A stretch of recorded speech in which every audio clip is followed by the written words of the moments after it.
que, que vemos en Universal. Sean cosas muy, muy divertidas, la verdad. Hay temas que me gustan mucho, pero en fin, vamos ahora a ver lo que es la Guerra Fría y el mundo actual. Es un tema muy, muy interesante porque va a delinear lo que es nuestro mundo contemporáneo y entraremos ya en la temática con una pequeña pregunta. ¿Qué onda con el mundo tras la Segunda Guerra Mundial? ¿Quién me quiere decir o comentar cuáles fueron las eh, consecuencias de la Segunda Guerra y en qué circunstancias estaba el mundo? A ver, ¿quién quiere empezar?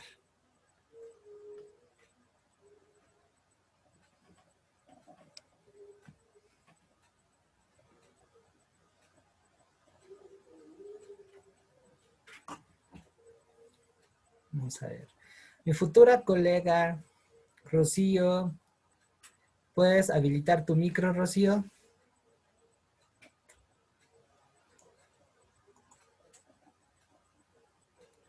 Rocío,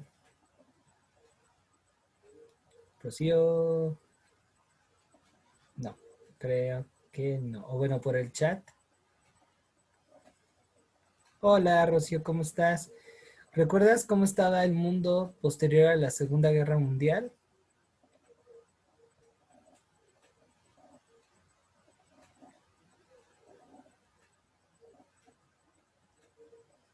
Híjole, ese silencio matador.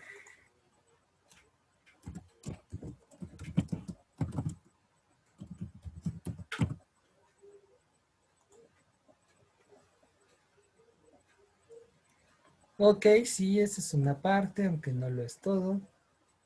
Gracias. ¿Alguien más que quiera completar lo que nos dijo Rocío? Ah, ojo, Rocío Aguas, el Tratado de Versalles fue antes.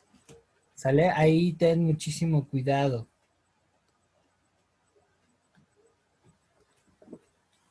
Ok, la ONU, sí, por supuesto.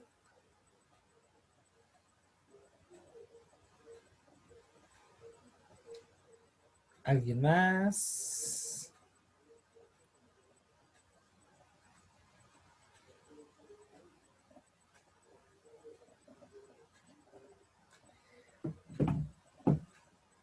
Exactamente, y ahí tienen el origen de la Guerra Fría. Bien, Irma, correcto. Ahí entramos. Una de las consecuencias de la Segunda Guerra Mundial va a ser precisamente una Guerra Fría. Vamos a definir la Guerra Fría como un enfrentamiento político, económico, social, militar, informativo y científico que se va a iniciar tras finalizar la Segunda Guerra Mundial entre los Estados Unidos, que van a ser líderes del bloque occidental capitalista, y la Unión Soviética, que va a ser dirigida por, perdón, que va a dirigir el bloque oriental o comunista. Por eso, a esta etapa de la historia también se le conoce como mundo bipolar. Y la Guerra Fría va a tener por causas, a ver, déjenme ver, me comí una, bueno, va a tener por causas el interés que cada una de estas superpotencias tiene por dominar el mundo, ¿sale? Recordemos que ambas naciones van a tener un papel protagónico durante la Segunda Guerra Mundial. Y si somos fríos, la Unión Soviética era la que de alguna forma se llevó la mayor parte de la contienda, ¿sale? Entonces, cada país que iba liberando, tanto los Estados Unidos y sus aliados como la Unión Soviética, iba a caer en su zona de influencia de tal manera que en las conferencias de Potsdam y de Yalta que se suceden al término de la Segunda Guerra Mundial, se implementa este mundo bipolar. Ahora, se le conoce como Guerra Fría porque ambas superpotencias van a tener un nivel de desarrollo armamentístico parecido. De hecho, esa va a ser una una de las características de este enfrentamiento. ¿Sale? Entonces, eso iba a implicar a que no hubiera una rivalidad abierta. O sea, bueno, la rivalidad existía, pero el enfrentamiento no. No sé si si les ha tocado una pelea entre mexicanos.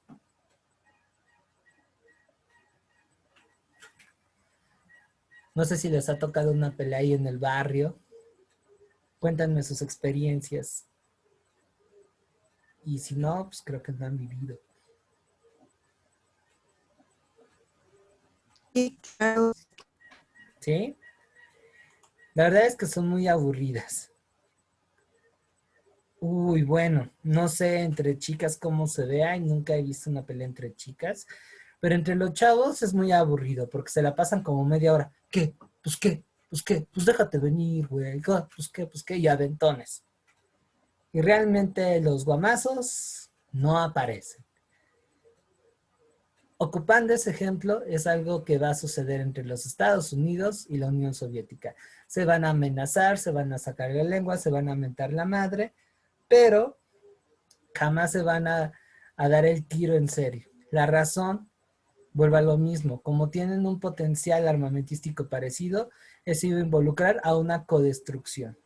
Entonces sus diferencias, sus choques, lo van a matar en otros ámbitos. ¿Sale? Ahora, también es muy importante reconocer cuáles son los aliados de los Estados Unidos y de la Unión Soviética. En el caso de los Estados Unidos va a ser toda Europa Occidental, la República Federal Alemana, Holanda, Bélgica, Francia, España, Portugal, Italia, Inglaterra, chan, chan, chan, más otras regiones como Latinoamérica, a excepción de Cuba, eh, países como Sudáfrica, Australia, Indonesia y Arabia. ¿Sale?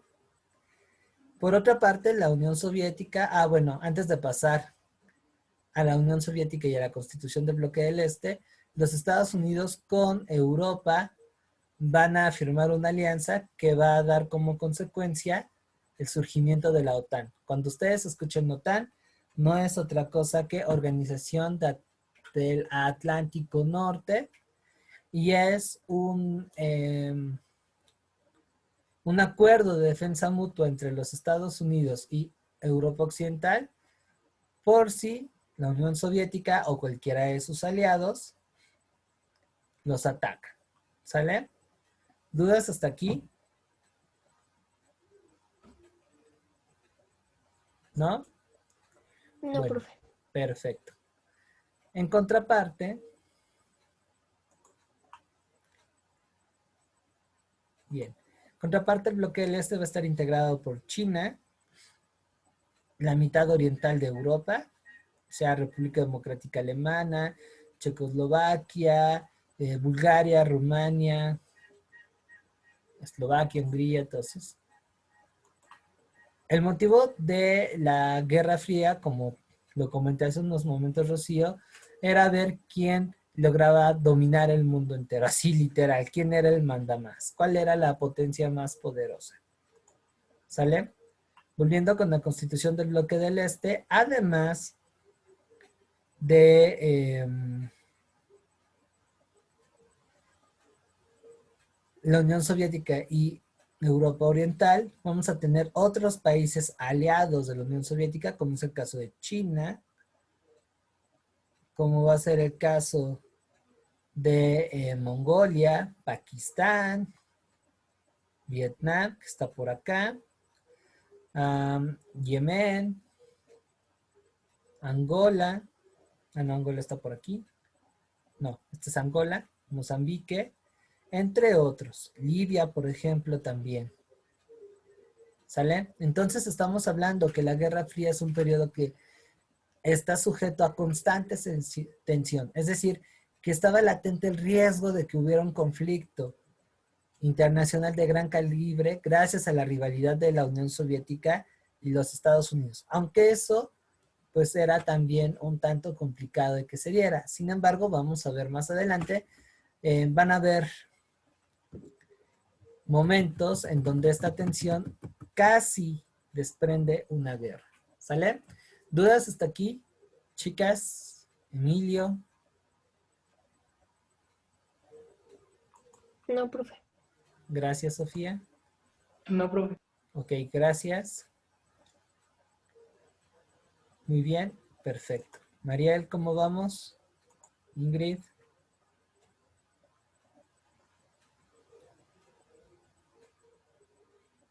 Goretti.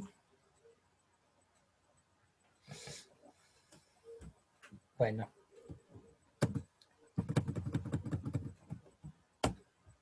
Ahora, básicamente vamos a dividir la Guerra Fría en algunos periodos. El primero va a ser de máxima tensión, es decir, llega un momento en que la rivalidad es tan amplia que estaban a punto de aventarse un tiro así ya cantado. Esto va a ocurrir entre el 45 y el 53. Aquí ocurre, por ejemplo, dos cosas muy importantes. Vamos a ver aplicar la doctrina Truman, que es la iniciativa de los Estados Unidos de otra vez reconstruir Europa, pero en esta ocasión es para evitar que la influencia de la Unión Soviética se expanda. Por otra parte, vamos a ver que también se aplica la doctrina McCarthy, que va a conllevar a que el gobierno estadounidense va a empezar a erradicar cualquier presencia comunista en su territorio. A eso también se le conoce como la cacería de los rojos. Ahora, al plan que les comenté de la reconstrucción europea es la doctrina Truman, pero el nombre oficial es el Plan Marshall. Y se le conoce así porque quien lo propone es el general Marshall, una persona que va a tener un rol relevante durante la Segunda Guerra Mundial. ¿Sale? Durante este periodo también se comienza a dar, entre otras cosas, lo que es la construcción del muro de Berlín, que va a terminarse en los 60s. Ahora, a partir de ahí vamos a ver una coexistencia pacífica en donde más o menos... Claro, Rocío, cuando hablamos del Plan Marshall estamos hablando de esta iniciativa propuesta por el general Marshall para reconstruir Europa y así evitar que la Unión Soviética expanda su zona de influencia. ¿Sale? Espero que haya quedado con más claro. Y volviendo de nada, en esta segunda etapa, si bien hay una coexistencia pacífica, esto no quiere decir que no haya momentos de tensión. Tenemos, por ejemplo, el muro de Berlín, la crisis de Cuba del 62, que ahorita eso lo vamos a checar, la intervención estadounidense en Vietnam, que va a empezar en el 62, pero oficialmente en el 65 hasta el 75. Y bueno, después va a haber un momento de distensión que va a reactivarse a principios de la década de los 80s. Y por último, el final de la década de la Guerra Fría va a ser a partir de 1985. ¿Sale? Esos son los periodos en los que se divide más o menos la Guerra Fría. ¿Va? ¿Alguna duda?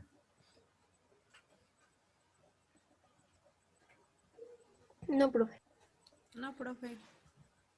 Gracias. Esta línea de tiempo es preciosa. Dejen, organizo bien mi carpeta de presentaciones y la voy a subir a un servidor en Megas para que se puedan descargar los PowerPoints. Los PowerPoints por sí solos no les va a satisfacer sus necesidades de estudio. Tienen que complementarlo con lo que viene en el manual de historia que hice para ustedes, que espero que estén ocupando. Y si no lo tienen, por favor, mándenme un mensajito. Y con documentales, videos, libros. Por ahí les sugerí una biblioteca de textos que también está en Mega. Si no la tienen, pues avísenme para que yo les pueda proporcionar el link de descarga. No sabemos cómo va a venir el examen, entonces es importante tener referentes firmes, sólidos, veraces, para poder enfrentar cualquier tipo de pregunta que apareciera en su examen. No jueguen al tanteo como llega a suceder, en el sentido de que a fuerzas quieren enfocarse en los temas que aparentemente vayan a ver. Eso reduce mucho las cosas y es más fácil de que la UNAM se ponga reactivos de otros temas y los truene.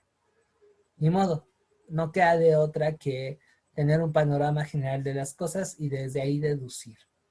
Por favor, no hagan eso que ven en Facebook, que les dicen, oigan, ¿y cuáles son los temas que más van a venir en el examen? ¿Cuáles sí, cuáles no? Porque se confían. Y si el examen se plantea de otra manera, van a reprobar. ¿Sale? Yo sé que quieren ser más eficaces con el tiempo, pero pues no hay de otra. Es un examen general. Por lo menos es algo que no sugeriría. Volviendo a lo que me dicen en el chat. Responde a otro contexto, futura colega. Estamos hablando de no una guerra fría como tal. Ya es otro tipo de desafíos. Sobre todo considera que aquí estamos hablando de que es una globalización la que estamos viviendo. Entonces eso implica una interconectividad entre todos. Más bien lo que estamos observando ahí es que el eje de poder ya no está en los Estados Unidos, sino que se empieza a diversificar y que hay naciones que comienzan a pelearle, digamos, esa hegemonía a los estadounidenses. Eso lo vamos a ver un poquito más al detalle. ¿Sale? En geografía, por cierto. Ahora, vamos a ver, reitero, algunas características de este enfrentamiento. Como les decía, dado a que es un tiro no abierto, es decir, se ven mal, se sacan la lengua, pero no se avientan, vamos a ver que esa tensión que aparece en la línea del tiempo que hace rato les mostré, pues va de alguna manera a desahogarse a través de conflictos periféricos, es decir, que son sus amigos, son los aliados de estas dos superpotencias, los que se van a agarrar del chongo. Y tanto los Estados Unidos como la Unión Soviética van a entrar, pero solamente de apoyo. ¿Ok? Ahora, de manera paralela va a haber un espionaje intenso entre ambos. No había Facebook, no había WhatsApp, pero generaron otros elementos para pues andar ahí de metiches. Ahora, esto también implicó una carrera armamentística. Vamos a ver más adelante de qué se trata, ¿ok?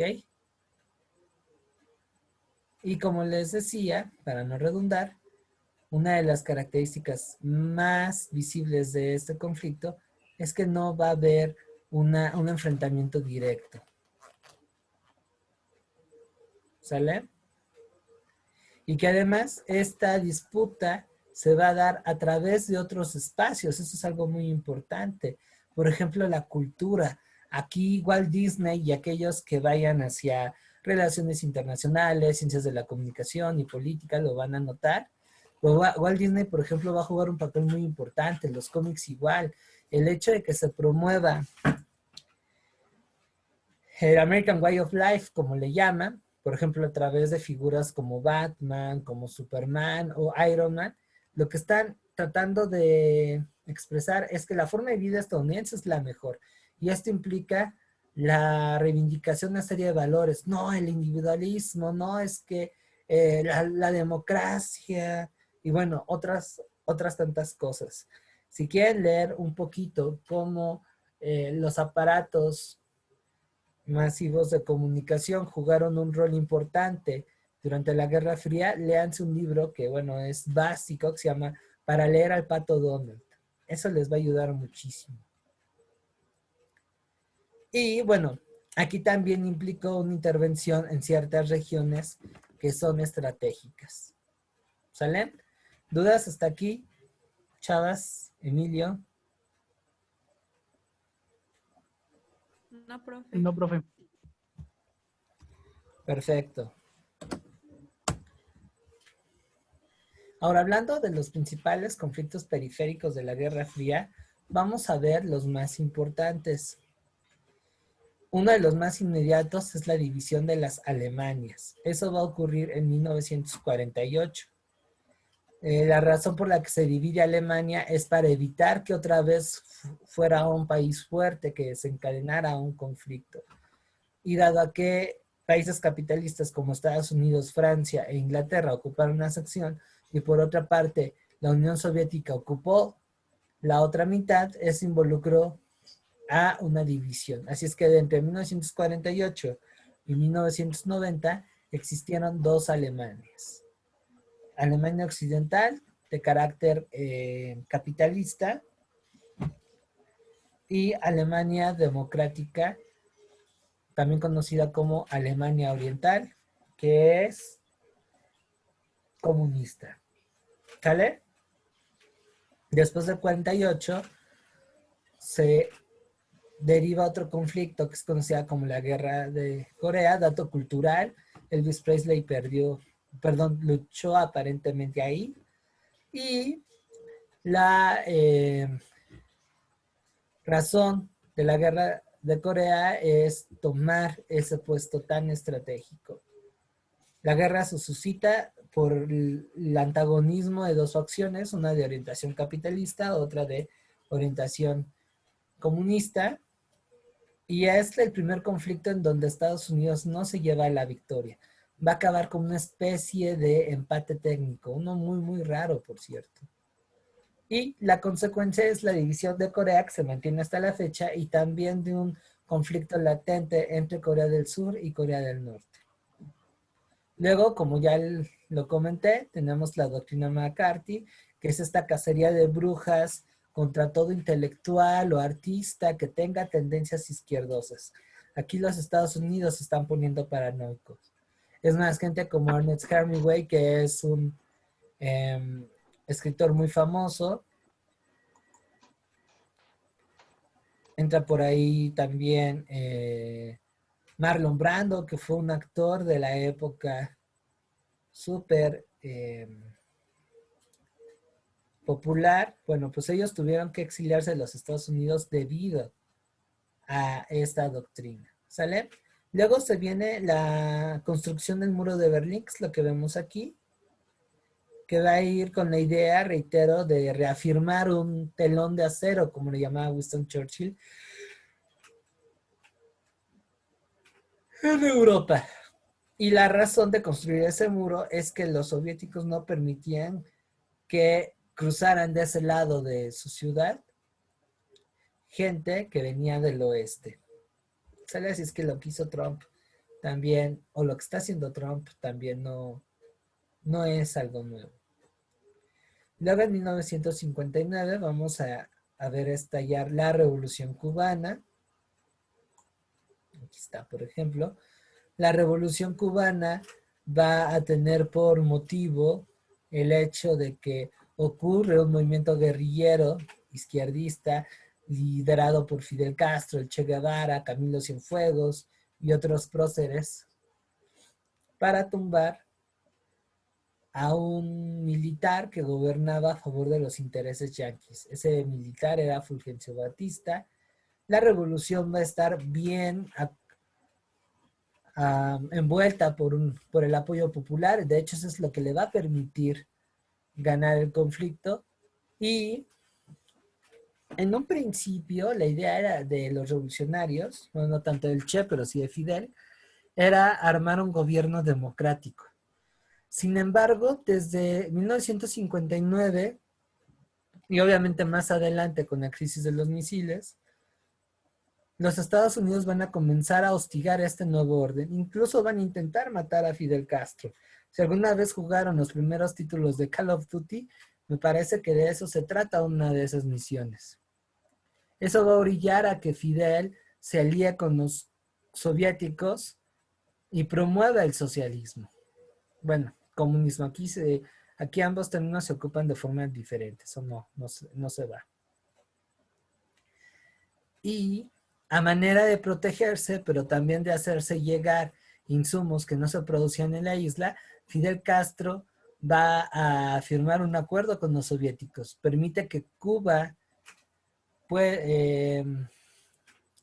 albergue instalaciones militares y no son escenarios, plataformas en donde se pueden resguardar misiles nucleares a cambio de tecnología y dinero. Cuando eso los Estados Unidos se enteraron, pegaron el grito en el cielo y el presidente de esa época, que era John F. Kennedy, amenaza a Nikita Khrushchev, que era también el secretario general del Partido Comunista, es decir, el líder de la Unión Soviética en esa época, lo amenaza y le dice, sabes que si no sacas tus misiles de Cuba, esto ya valió. Y los soviéticos dicen, ¿tú y cuántos más? Yo desde el 49 tengo bombas nucleares y pues la verdad me haces lo que el viento a Juárez. Y así va a suscitarse entre cada uno de sus aliados de tal manera que este es el punto en donde ya iba a valer cake el asunto. Por fortuna hubo negociaciones, uno cedió, el otro cedió, y eso trajo como consecuencia que no se aventaran un tiro nuclear. Así es que, de la que nos salvamos. Si no, imagínense qué relajo hubiera sido. Y por último, que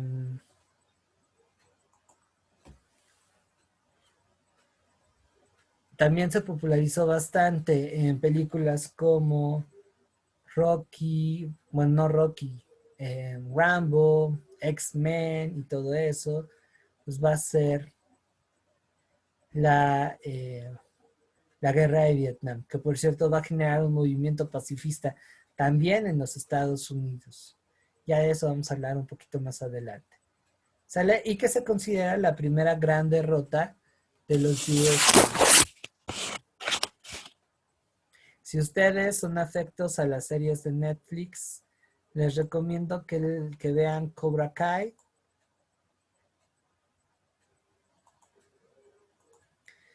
En la historia de John Reese, que es ¿cómo se llama? El sensei de John Lawrence, uno de los protagonistas de la serie, el que se enfrenta a Daniel en el torneo cuando eran chavitos. Pues bueno, este señor fue uno de los excombatientes de Vietnam. ¿Sale? ¿Dudas hasta aquí? Todo bien, profe. Muy bien, gracias, Mariel. Perdón, Sofía. ¿Los demás cómo vamos? Bien, profe. Bien. Algo que por ahí no haya mencionado y que ustedes sí sepan, porque este es un tema súper popular, ¿eh? Súper popular.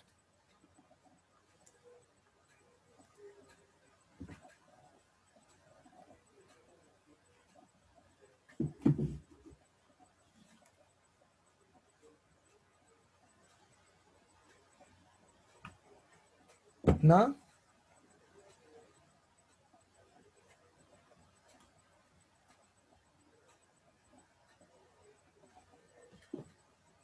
Bueno, pasamos a lo que sigue. De forma paralela a estos conflictos, vamos a ver lo que son la carrera armamentista.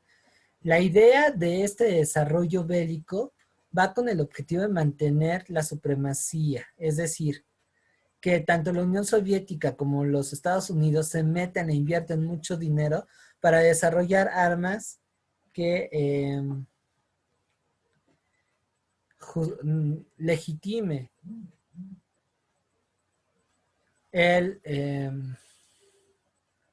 su hegemonía, ¿sale? Y también tenía por finalidad amedrentar al rival. Perdonen por la expresión. Vamos para allá. Eso lo vamos a ver con el final de la Guerra Fría y con las dictaduras latinoamericanas, Rocío. Así es que guárdame esa duda. ¿Va? Bueno, como les decía, perdón por la expresión, pero también uno de los objetivos de la carrera armamentista es presumir a ver quién la tiene más grande. El objetivo de esa presunción es para disuadir al enemigo a un posible contraataque. Es decir, changos, este cuate tiene una bomba atómica más grande que la mía. No, mejor no me meto. ¿Sale? En ese contexto de desarrollar armas es que va a surgir la carrera espacial, que va a implicar reconocimiento y poder para cada país. ¿Sale? Y algo que también aquí va a volverse de locos es el desarrollo de armas nucleares. Para principios de la década de los 50, chéquense nada más. La Unión Soviética, India, Israel, Francia, Inglaterra y China ya tenían sus propias bombas nucleares. ¿Sale?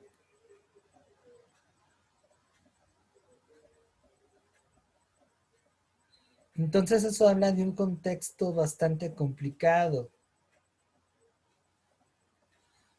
y que está en latente tensión. Había mucho miedo. Por eso, por ejemplo, si ustedes ven las películas que se desarrollan entre los 50 y los 70, lo que hacían muchos hogares norteamericanos es que abajo de sus casas construyeran búnkers, porque realmente se temía de una guerra nuclear que destruyera todo a su paso. Si son fans del rock, del metal, escuchen canciones que compusieron, por ejemplo, Black Sabbath, bueno, Iron Maiden, ¿no? Por ahí también está Cream, The Who, y tienen rolas en donde expresan justamente que el mundo se puede acabar de un momento a otro porque va a haber un vato que se alborote la canica y apriete el botón rojo. Y esa tensión expresaron en la música. También eso va a reafirmar, sobre todo, reitero, en el rock, rolas un tanto pacifistas. Desde todas las respuestas están en El viento de Bob Dylan. Perdón si lo digo en español, pero en inglés se me dificulta un poquito. The Answer in the Wind, algo así. Blowing in the Wind. Entra, por ejemplo, también Démosle una oportunidad a la paz de John Lennon, ya como solista en el 69.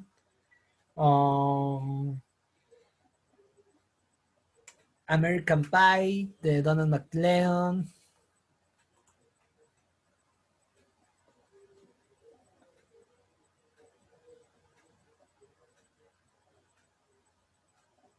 Exacto, sí, sí, sí, sí. Completamente de acuerdo contigo. Y bueno, si les gusta Black Sabbath, escuchen Warpig. Y ahí en Warpig, bueno, ¿qué les cuento? Se habla del temor a una bomba nuclear. Hay muchos más casos, pero me parece que con esos tienen. Y reitero, hay razón del por qué. Sobre todo cuando se da la crisis de los misiles. Se me puso chinita la piel. ¿Sale? ¿Dudas hasta aquí?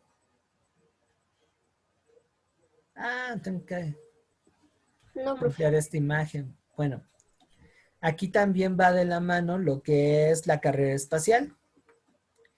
La carrera espacial va a ser este desarrollo de investigación y exploración del espacio que, como lo comenté antes, redituaba en las potencias, reconocimiento y además un paso adelante en la carrera armamentística. Quien va a tener la quien va a tener un primer avance en esta carrera van a ser los rusos. Los rusos en el 53 lanzan el primer satélite artificial, que es el Sputnik, por eso tenemos una vacuna rusa actualmente que lleva ese nombre. Luego está Laika en el 57, que es el primer ser vivo lanzado al espacio. Después los gringos mandan un monito que no me acuerdo, pero está Laika, quien por cierto muere de hambre. Espero no herir susceptibilidades animalistas.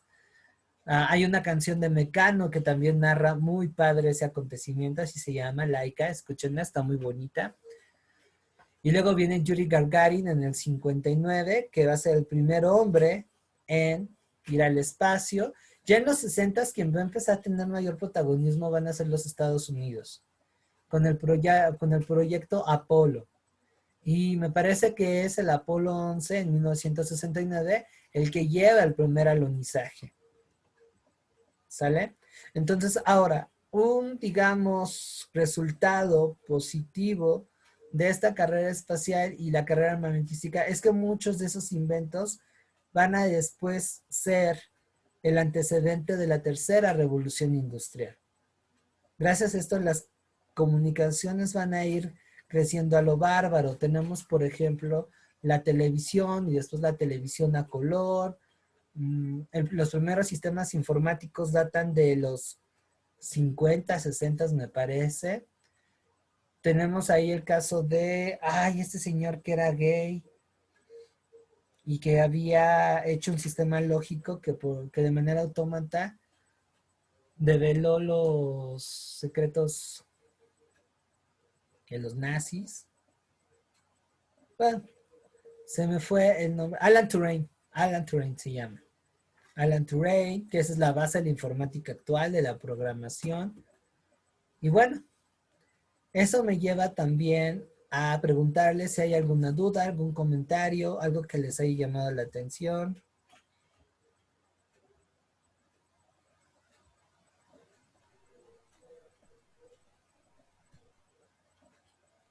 Yo sí, pero no sé si apenas lo vamos a ver o ya. A ver, dime. Es sobre la intervención de Estados Unidos en Latinoamérica, como que, bueno, había visto una parte donde les hizo firmar un tratado, Sí, pero no sé cómo se llamó. sí, ya sé cuál dices, el Tratado de Tlatelolco, y eso va a ser en 1969, me parece, en el cual 14 países latinoamericanos se abstienen de desarrollar armas nucleares y confían en la defensa continental de los Estados Unidos. Ok. También tenía sobre el sandinismo en Nicaragua y en Venezuela cuando empezó esto, lo del chavismo. ¿También eso tiene que ver con esto o no? Sí, estamos en el contexto de la Guerra Fría, de hecho para Latinoamérica le va a ir pues muy, muy, muy feo, porque es en el periodo en el que, con el fin de mantener los Estados Unidos su zona de influencia sobre América Latina, va a apoyar dictaduras militares. Y esto implicó que en algunos casos, como por ejemplo el de Nicaragua en los 70s, El Salvador en los 80s, Guatemala en los 90s, hubieran guerras civiles. En el caso de Chile, de Argentina, de Venezuela, de Colombia, de Brasil, de Uruguay, de Paraguay, bueno, todos países, lo que se van a generar es dictaduras militares, muchas de ellas con graves crímenes de lesa humanidad. La dictadura más terrible va a ser la de Augusto Pinochet en el 73, que va a tumbar el poder del poder a Salvador Allende, quien fue presidente electo de Chile y que tenía tendencias socialistas. El golpe que se le hizo a este señor pues fue auspiciado por la CIA, por un señor llamado Henry Kissinger y evidentemente apoyado por los Estados Unidos. En Argentina tenemos, por ejemplo, la Junta Militar, cuyo primer mandatario fue un general también bastante genocida, Jorge Videla se llama. Y Videla y sus sucesores, porque además fueron varios militares, van a orquestar una campaña sistemática de desapariciones, de tortura y de ejecución a la oposición política. Y de ahí se desprende el movimiento de plazas, de las madres plazas de Mayo, que ahora son abuelas, que están buscando a sus hijos y sus nietos desaparecidos. Entonces sí, tiene que ver, son como procesos paralelos. Vean, así ahorita estamos como que en el plano principal, pero a la par de ello, y creo que ahí es en donde la Guerra Fría suele tener cierto problema, están ocurriendo cosas impresionantes, porque como ya lo citamos, tenemos el periodo de las dictaduras latinoamericanas, a México no le toca porque tiene al PRI, que es lo mismo, que no es lo mismo, pero es igual. Tenemos por ahí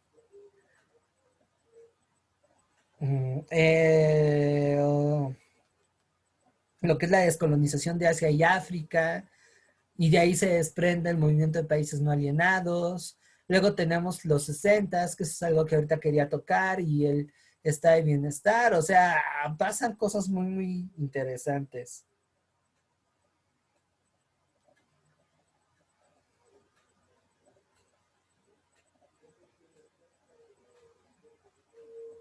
¿Sale?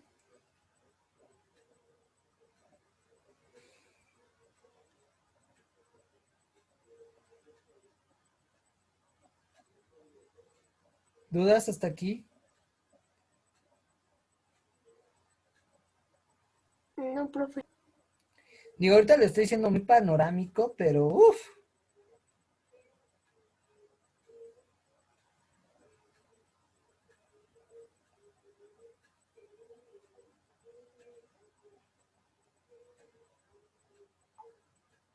¿Sale?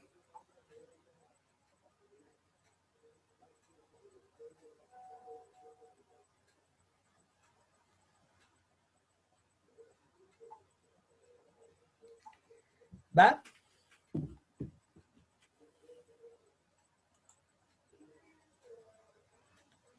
Bastante, como para dedicarse a ella, ¿no, Rocío? Por cierto, ya tengo la guía de la ENA de este año y espero que ya te hayas registrado hasta donde me enteré. Creo que hoy o mañana es el último día del registro, así es que te invito a que cheques la página de Facebook de Planeación Académica ENA, te lo voy a poner, y lánzate. ¿Sale? Tengo la guía, digo, todavía tarda un poquito para que te la manden, que espero que no cambie, pero tengo la guía del año pasado y aplícate con el curso prepedéutico, ¿va? Creo que sí tienes con qué. Y si tienes alguna duda, vas y me dices. Me corres el chisme. Los acusas conmigo. Bueno, volviendo a este tema, algo que también quisiera remarcar es que durante la Guerra Fría vamos a tener aquí el desarrollo y el apogeo del estado de bienestar. Ustedes recordarán que el estado de bienestar va a ser un modelo político y económico que va a ser una reacción ante la crisis del 29 y que no es otra cosa que la intervención del Estado en la economía, así como la regulación de las desigualdades sociales para, antes de promover una igualdad de oportunidades, que eso es un mito, hacer que los individuos se vuelvan consumidores. La idea con el estado de bienestar va a ser reactivar la economía desde el mercado interno, es decir, desde la industria nacional. Por eso se protegía mucho a las mercancías y a las empresas nacionales. Es de alguna forma lo opuesto a lo que estamos viendo en la actualidad con el neoliberalismo. Esa ilustración, esa parte. Básicamente lo que va a plantear el estado de bienestar, que por cierto va a ser orquestado por John Maynard Keynes, que es este señor que aparece aquí con el libro, y que se va a traducir en la vida real con Franklin Delano Roosevelt a través del New Deal. Esto es en los 30, pero después del 45 va a ser un modelo adoptado por todo Occidente. Esto lo vemos en México incluso desde Lázaro Cárdenas, y va a extenderse hasta la llegada de Miguel de la Madrid. Pero volviendo a la mecánica y a la lógica del estado de bienestar, lo que se plantea es el hecho de que el Estado intervenga en la economía como a través de la gestión de empresas que se dedican a la explotación de los recursos naturales, de la infraestructura. La idea de que el Estado intervenga en esas ramas es para garantizar que los precios no vuelen. ¿Sale? Y si los precios no vuelan, esto quiere decir que las personas va a ser más fácil que inviertan. Y si la gente invierte, se crean más trabajos. Y si la gente trabaja, obtiene más dinero para poder comprar. Por eso es importante para el estado de bienestar apostarle a dar subvenciones estatales, por ejemplo, al agua, a la electricidad, invertir en educación, en salud y vivienda, jubilaciones, implantar una seguridad social. Reitero, suena bonito, pero no es tan justo. La desigualdad es algo propio del capitalismo y va a seguir existiendo. De hecho, a un nivel un poco más amplio. Pero esto sí va a dar pie a que se movilice, a que haya a que la gente escale socialmente. Aquí, por ejemplo, se traduce esto, que ahora es un mito, en el sentido que a mayor educación, mayor capital cultural, mejores empleos y más salarios. O sea que aquí los hijos de los campesinos y obreros que tienen acceso a una educación pública implementada por el Estado van a tener mejores trabajos que sus padres y van a ganar más. Y si la gente gana más, van a tener más poder adquisitivo. Para eso es. Consecuencia de esto, además de que es un Estado realmente burocrático, que los obreros y los campesinos van a perder paulatinamente este carácter de revolución, de crítica, y se van a mantener, digamos, cómodos e incluso dependientes a lo que un Estado de carácter paternalista va a dar. Eso va a dar pie a que la sociedad entre los 50 y los 60 se vuelva conservadora. Sin embargo, en los 60 vamos a ver aparecer una serie de movimientos sociales que van a alzar la voz por aquellos colectivos que no están reconocidos por este modelo. Porque uno de los, digamos, embrollos implícitos del estado de bienestar, bueno, de hecho son dos. Uno, que se vuelve burocrático. Si la industria privada no da trabajo al Estado, tiene que crear fuentes de empleo y esto implica que exista una burocracia excesiva que hace que la gestión del Estado sea todo un relajo. Y la otra, que se reduzca un poco la individualidad. De hecho, les voy a pasar una serie de documentales que espero que vean. Les va a gustar muchísimo, sobre todo si van para psicología o humanidades, que habla del siglo del yo. Y una de las cosas que en los 60 se intenta remarcar es esta cuestión del reconocimiento de las decisiones personales, de los derechos individuales. ¿Sale? Y esto lo remarcan aquellos colectivos que se ven arrastrados por las decisiones unilaterales que el Estado hacía y que, por ejemplo, esta verticalidad que se hacía Estado-sociedad se reproducía a padres e hijos y también a grupos hegemónicos sobre colectivos marginados. Y en los 60s, a la par de que tenemos estas luchas de liberación en Asia y África, las guerrillas en Latinoamérica, Cuba va a ser un ejemplo simbólico, van a ocurrir una serie de movimientos que van no tanto a cambiar el Estado, sino hacia exigencias más concretas. En el caso de los jóvenes, por ejemplo, estamos hablando de un derecho a que ellos tengan una mayor participación política, a que se sacudan del tutelaje de sus padres, a tener derecho a decidir un camino propio. Aquí también tenemos a la gente de color. Bueno, las mujeres aquí andan, según hoy me comentaron sus compañeros con los que les di clase temprano, estamos hablando que aquí está apareciendo la tercera oleada feminista. Simone de Beauvoir es la figura más emblemática. Si quieren leer este contexto de los 60 así muy ricamente desde la filosofía, léanse El hombre unidimensional de Herbert Marcuse. ¿Sale? Tenemos, por ejemplo, también la revolución sexual, la aparición de contraculturas, porque además estas exigencias se vislumbran a través del arte, a través de la reapropiación del cuerpo. La cultura aquí es algo tremendo. No de a gratis, el Che Guevara se vuelve después de su muerte un símbolo. El rock, por ejemplo, se nutre de estilos musicales que en su momento fueron no gratos, fueron marginales. Así como ahorita hablamos mal del reggaetón o de la banda, que bueno, acaba de descubrir que no toda la banda es algo nefasto, hay interesantes propuestas, por lo menos de lo viejito.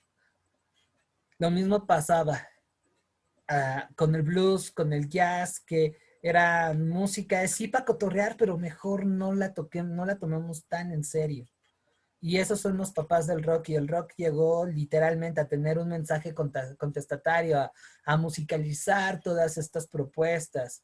Desde grupos fresones y comerciales como The Beatles o Rolling Stones, que tienen lo suyo, digamos que los Beatles eran, y me encantan los Beatles, como los Backstreet Boys de los 60s, que han todo un aparato comercial impresionante, pero hubieron grupos un poquito más intensos, más, digamos, cercanos a las necesidades de la juventud de esa época. Tienen ahí el primer Pink Floyd, por ejemplo. The Who es maravilloso en ese sentido. The Kings. O sea, las artes se permean de este espíritu de rebelión de la época. Y reitero, se suscitan movimientos en contra de la guerra, el pacifismo aquí se empieza a hablar de la no violencia. Se pensaba que otro mundo era posible. Eso es algo muy lindo de los 60s. Ahora, casos concretos de todo este relajo, tenemos el movimiento por la igualdad de los derechos de Martin Luther King, Malcolm X, que además hay dos vertientes. Hay uno que es de autodefensa, tendiente hacia la agresividad, como lo son el Partido de las Panteras Negras, que es famosísimo. Y tenemos este movimiento de resistencia civil pacífica, que es Martin Luther King. Eso en Estados Unidos. Nos vamos a Europa y tenemos el Mayo francés. Pasa algo precioso. Los profesores salen a las calles con los estudiantes. Y es tan intenso eso que llegaron a tumbar a un presidente. O sea, fíjense nada más lo que es el poder de un movimiento social. En México tenemos el famoso movimiento estudiantil de 1968, en Checoslovaquia la primavera de Praga, en Perú también hay movimientos similares, incluso sube un poder militar que es comunista y que empieza a hacer una serie de reformas agrarias. Y ya en últimas instancias, bueno, si Salvador Allende llega al poder en el 70 en Chile, se debe también a un movimiento popular que está en contra de que las empresas estadounidenses se queden con la riqueza de su país. O sea, es un periodo muy rico, que en todos ámbitos se habla de un cambio, ¿sale? Y que se puede extender un poco hacia los 70s. Ahora, también se considera que la década de los 60s representa el inicio del ocaso del estado de bienestar, porque quien se revela contra ese orden establecido es un colectivo que de alguna manera disfrutó de los beneficios de ese estado de bienestar, la juventud. ¿Sale? Los que hoy ustedes llaman malamente baby boomers, en realidad eran estos. Gente que en la década de los 60 tenía entre 14 y 18 años y que la pasaba más o menos bien porque en aquella época hubo un superávit económico. Eso también es algo muy importante. Dentro de citar, entre el 45 y el 73 más o menos, hubo esta bonanza económica que, por ejemplo, si nos vamos a América Latina, se tradujo en una incipiente industrialización. Cambia la lógica, dependemos menos de la exportación de materias primas y comenzamos a manufacturar. ¿Sale? Eso en cuanto a lo que es la primera parte de la Guerra Fría. ¿Dudas hasta aquí? Ah, sí es la última. No, profe. Perdón si hablé como enamorado, Profe. pero bueno, es un tema que me late un montón. ¿Sí, Emilio? ¿Qué representa el puño levantado con la mano así como? Pues sí, es que lo he visto mucho ahorita en los movimientos y también lo he visto. Ah, significa que estás Pues alzando ahí lo la vi. voz, que tú tienes el poder para decidir. Y eso lo ves muy presente en aquellos movimientos que están reivindicando autonomía y reconocimiento. ¿Sale? Ok.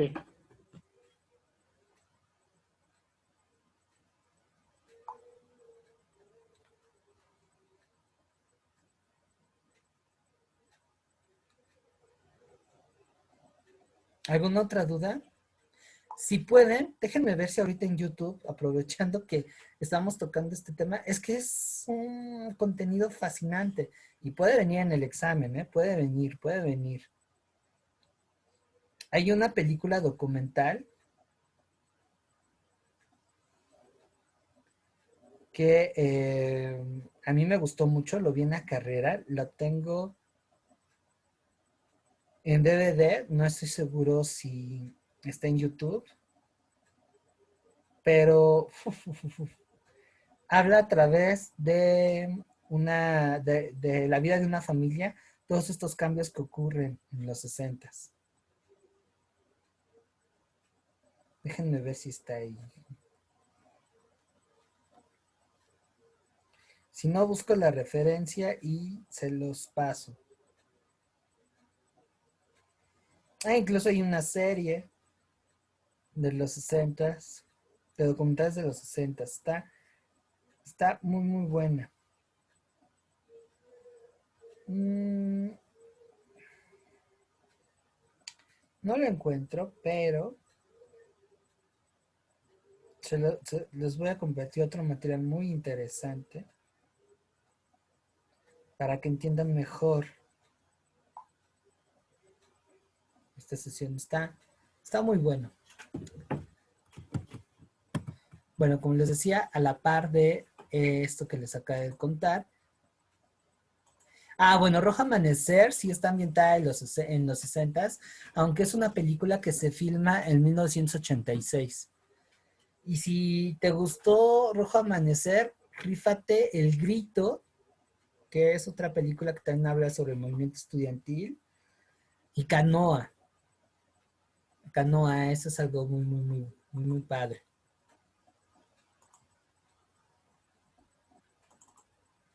Entonces, hay bastante material para revisar.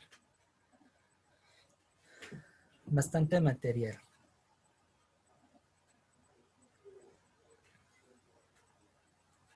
Ahora vamos a hablar de la descolonización de Asia y África. Cuando ustedes escuchan esa palabra que es descolonización, ¿a qué hace referencia?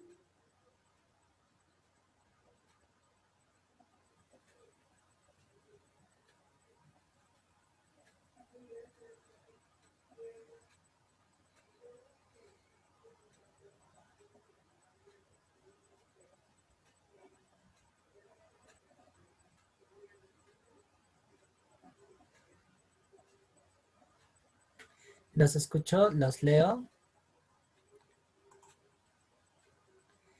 Más o menos, Irma. ¿Alguien más? Sí, pero independencia de que esfuércense un poquito más, porque si andan con ambigüedades y no concretan su idea, eso en el examen puede resultar riesgoso. Entonces, deben de esforzarse en construir una definición más completa, independencia de qué.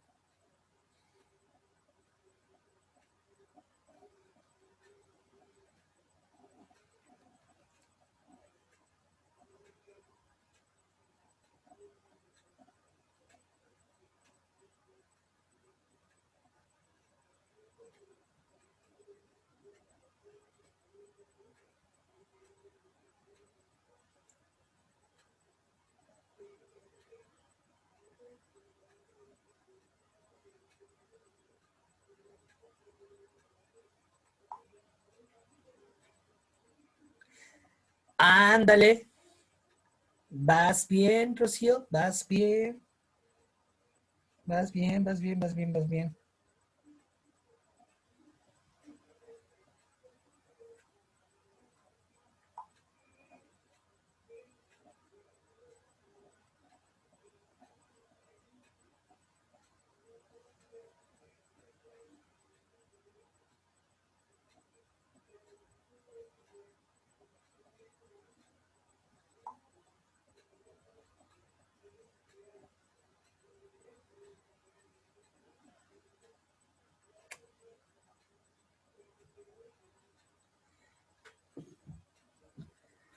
Va por ahí, va por ahí. Bueno, vamos a ir aterrizando el concepto.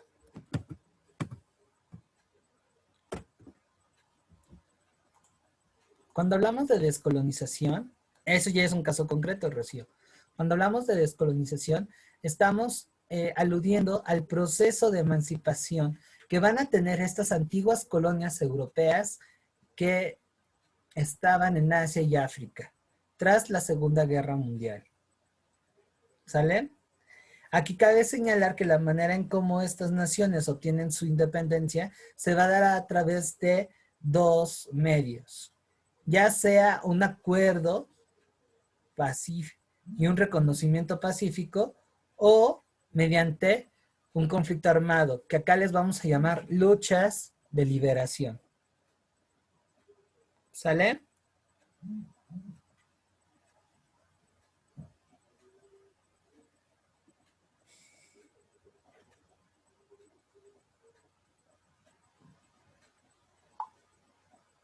¿Dudas respecto a este concepto?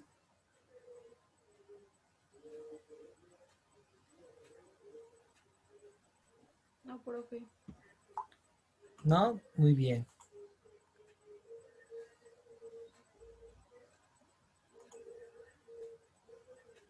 Perfecto.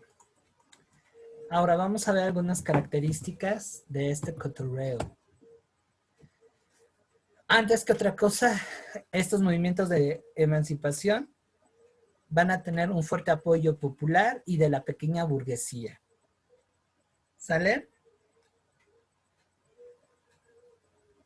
Es decir, es algo que la gente de abajo ya lideraba. Igual hay un libro precioso de un teórico y psiquiatra que vio esto, que se llama Frantz Fanon, que se llama Los Condenados de la Tierra. Ese es vital para entender mejor lo que es este proceso de descolonización. Y bueno,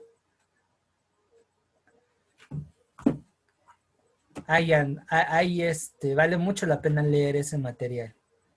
Luego vamos a ver que una particularidad es que estos movimientos van a ser liderados por individuos que fueron formados o politizados en Occidente. Pensemos en los casos de Mahatma Gandhi, de Nelson Mandela en Sudáfrica. Recuerden que Nelson Mandela peleó contra el apartheid. Entra por ahí Ho Chi Minh. Ay, ¿cómo se llama este señor? Bueno, ahorita regresa a la mente. Pero por lo menos los que les acabo de contar estudiaron o fueron a Europa y ahí tuvieron su formación política. El caso que a mí me llama más la atención es el de Ho Chi Minh, porque él fue una persona que no fue a la escuela y que toda su lectura que hizo de Marx y todo su diario político lo construyó a partir de que trabajaba de mesero en un transatlántico francés. Es una persona realmente inteligente y muy autodidacta. En el caso, por ejemplo, de Mahatma Gandhi, pues él sí fue a estudiar a Cambridge, en Inglaterra. Otro tanto me parece que va a ser con Nelson Mandela, ¿vale? Ahora, otra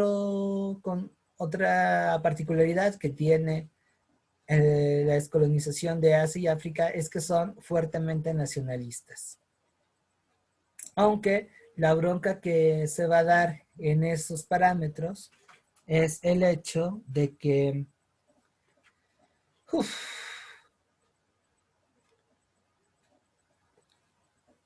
digamos que esa idea de Estado-nación no cuadra en África, responde a otros términos. Les digo, ahí chequen lo que plantea Frantz Fanon, es buenísimo. También hay otro teórico que nos puede ayudar a entender este proceso que se llama Bonaventura dos Santos, es brasileño. ¿Sale? Él tiene un libro muy padre que se llama La descolonización del saber. Y bueno, ya en esos ámbitos, además del nacionalismo, también van a promover un modelo marxista de gobierno. Cuando esta descolonización se llevó mediante actos de violencia, el tipo de guerra que se va a aplicar es la guerra de guerrillas.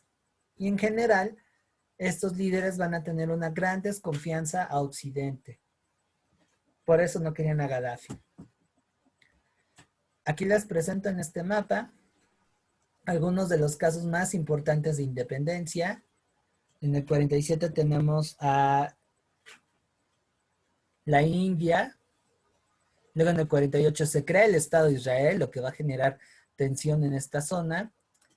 Egipto va a, de alguna forma, acceder a una independencia después del 45, aunque nominalmente era independiente.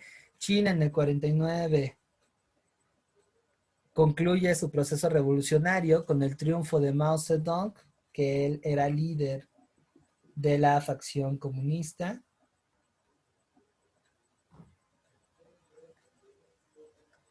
Argelia en el 55, Vietnam también a principios de los 60 y bueno, muy importante checar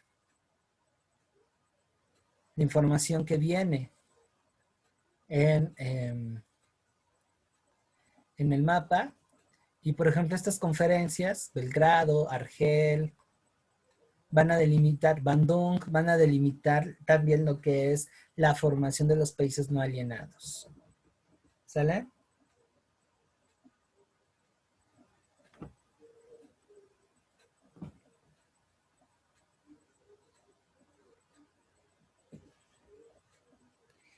¿Dudas?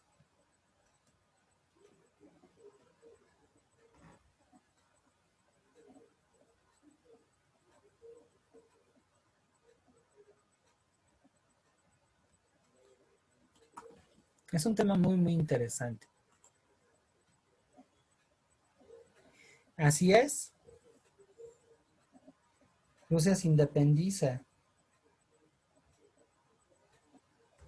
de, Rusia, la India se independiza de Inglaterra.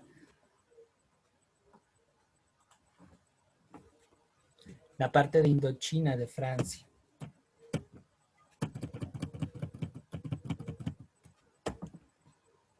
Ahora, los principales líderes de este proceso vamos a tener a Nasser en Egipto, Jomo Kenyatta en Kenia, Nelson Mandela en Sudáfrica, Muhammad Gaddafi en Libia, Patrice Lumumba era el que me faltaba, de Congo, Leopoldo Senghor en Senegal, también entra aquí Yasser Arafat en Palestina y el Ayatollah Khomeini en Irán. Nehru también entra por ahí. Ho Chi Minh en Vietnam, ¿sale? Entonces, vinculen estas personas a Mekben en Argelia con sus respectivos procesos de emancipación. ¿Vale?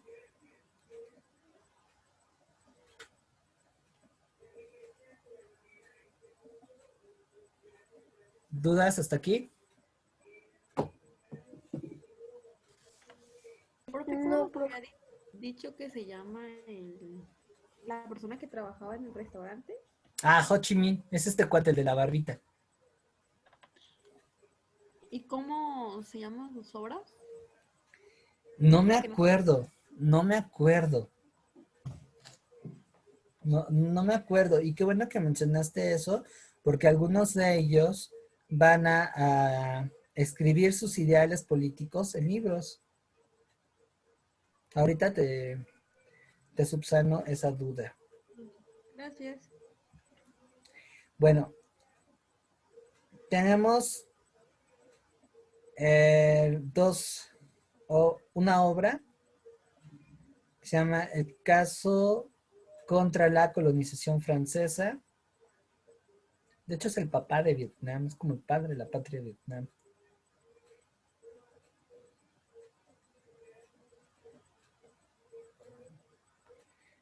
Ahorita les digo. Proceso de la colonización francesa, Diario de prisión, que son poemas, Programa del Partido Comunista de Indochina, Acciones que deben hacerse y que no deben hacerse, El helenismo y la liberación de los pueblos. Eso en el caso de Ho Chi Minh. ¿Quieren ver qué escribió Nelson Mandela? Ahorita se los comento. Les digo, eso es algo muy interesante porque no solamente van a ser líderes, sino también intelectuales. ¿Sale?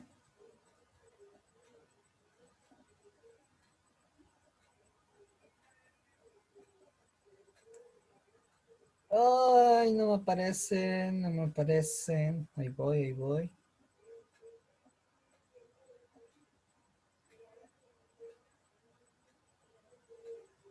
Ah, su autobiografía, que se llama El largo camino hacia la libertad, Cartas desde la prisión, La lucha es mi vida, El color de la libertad. Y bueno, también ahí tiene algunos cuentos literarios. Hay uno en inglés que habla sobre resistencia civil no violenta, en donde dice que no es fácil caminar hacia la libertad. Es una persona además muy preparada. Y reitero, es una particularidad que tienen todos estos señores. Así es que bueno, creo que eso es algo que deberíamos de recuperar. No solamente andar de bravucones, debemos reflexionar sobre nuestra realidad.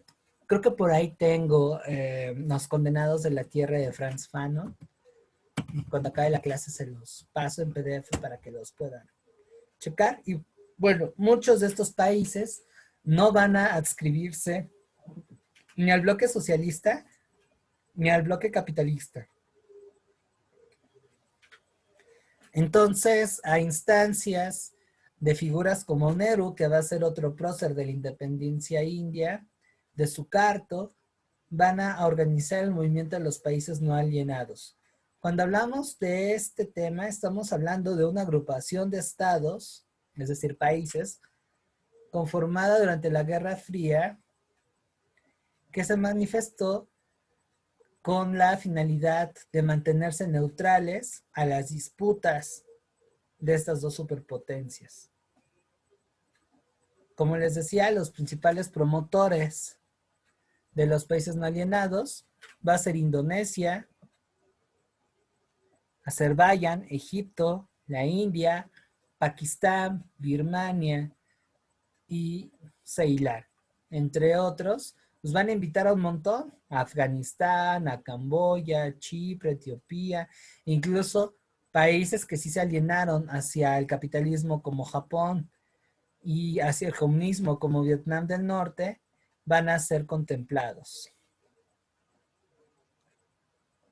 Otras naciones que aún no habían logrado su independencia, pero que fueron invitadas, va a ser el caso de Marruecos, de Argelia y Túnez, y debido a su relación con países como Estados Unidos y sobre todo a su política, ya sea intervencionismo o porque al interior de sus naciones efectuaban medidas en contra de los derechos humanos, se le va a negar la invitación a China, Taiwán, a Israel y a Sudáfrica.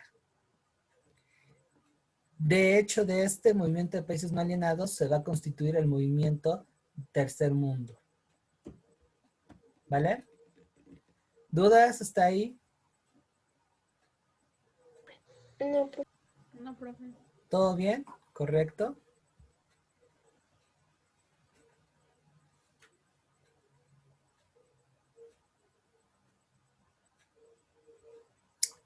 Bueno. Entonces, ahora vamos a pasar al último punto de la sesión de hoy, que va a ser el fin de la Guerra Fría. Déjenme preparo la presentación y ahorita le damos matarile dinero a ese tema.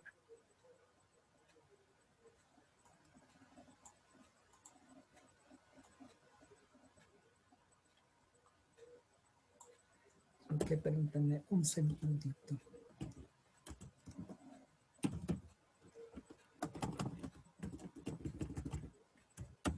Se está tardando en cargar, por ahí va.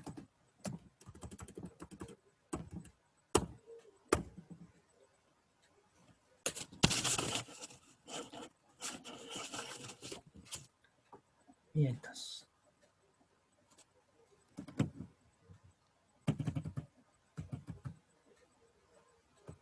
está.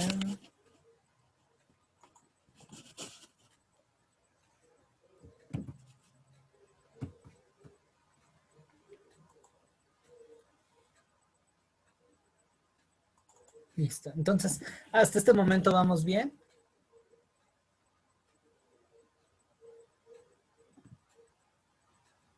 Sí, profe, todo bien.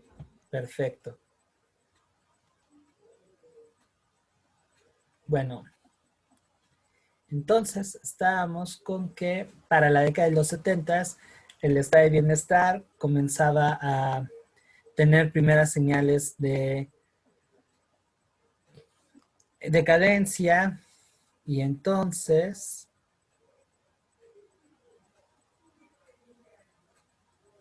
lo que vamos a ver a continuación es el ocaso de este conflicto.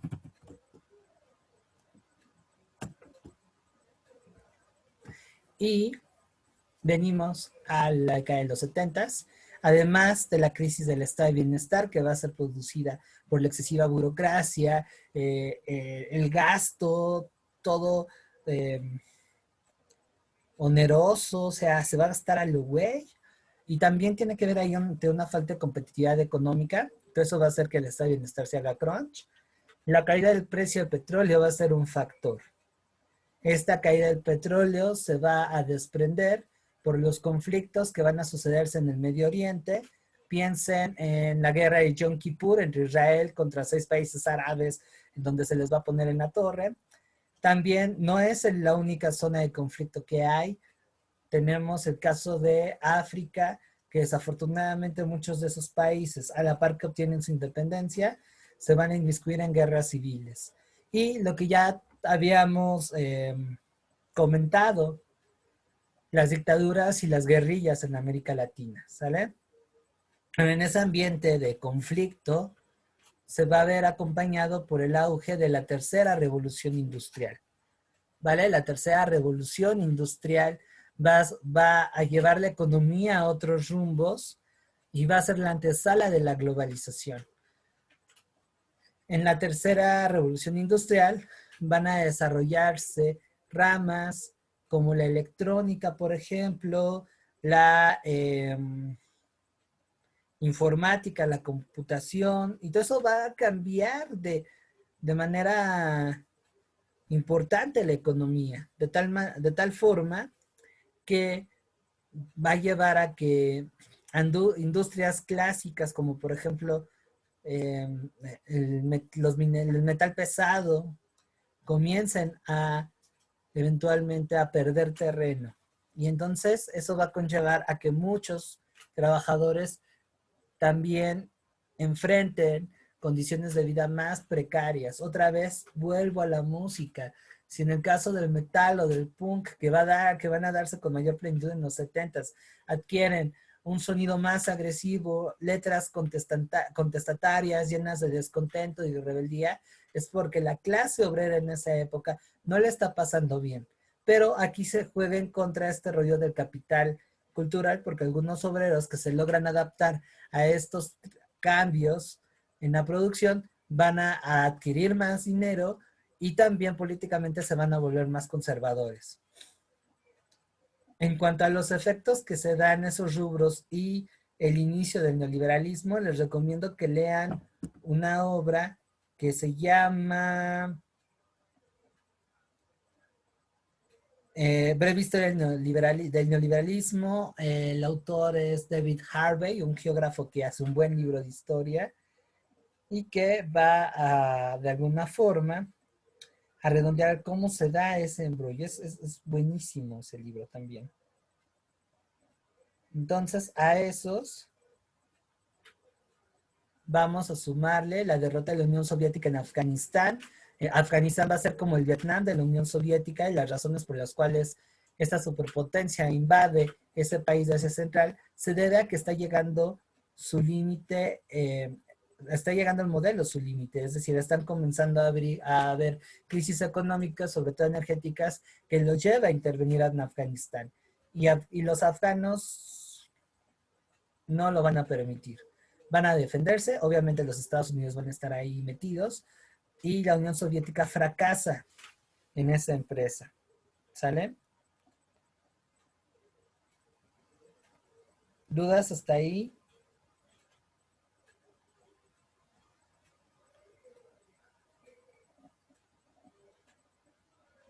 No, porque ¿Ok? Y para complementar el escenario, pues tenemos a finales de los 70 un nuevo periodo de tensión entre los Estados Unidos y la Unión Soviética. Además de, híjole, lo que ya habíamos visto, la instauración de dictaduras militares en América Latina, bueno, no solamente se da ahí, también en Asia y África hay un montón de golpes de Estado.